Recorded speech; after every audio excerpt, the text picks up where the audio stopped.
বানিয়ে ফেললাম আমাদের অতি প্রিয় চিলি ফিশ। ঠিক একই রকমভাবে যেভাবে আমরা চিলি চিকেন করি ঠিক সেভাবেই এই চিলি ফিশটা হবে। প্রথমে মাছগুলোকে ছোট ছোট করে কেটে নিয়ে আদা, পেঁয়াজ, রসুন, ডার্ক সয়া সস আর light soya sauce, chilli sauce, tomato sauce দিয়ে একটু সেদ্ধ করে নেবেন। অবশ্যই নুনটা তখন দেবেন, একদমই জল দেবেন না, অল্প আঁচে চাপা দিয়ে দিয়ে এটা সেদ্ধ করে নেবেন। তারপর নামিয়ে কড়াইতে সাদা তেল বা স্যালাড অয়েল দিয়ে এই মাছগুলোকে হালকা একটু কর্নফ্লাওয়ারে চুবিয়ে নিয়ে ভেজে নেবেন, তাহলে একটু ক্রিস্পি হবে।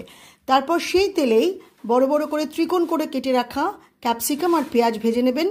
আর মাছটা যখন সেদ্ধ করেছিলেন যে স্টকটা ছিল সেই স্টকটাও দিয়ে দেবেন। তারপর আর কি মাছটার সাথে সবজিটা নাড়াচাড়া করবেন, চিড়ে রাখা কিছু কাঁচা লঙ্কা দেবেন, নুন দেবেন, মিষ্টি কিন্তু অবশ্যই দেবেন কারণ চাইনিজ রান্নায় কিন্তু সুগার মাস্ট। আর নামানোর সময় একটু সাদা তিল দেবেন। কেমন লাগলো রেসিপিটা বলবেন। আর এই মাছটা আপনারা বাসা ফিশ, ভেটকি ফিশ কিংবা আর মাছ দিয়েও এই রেসিপি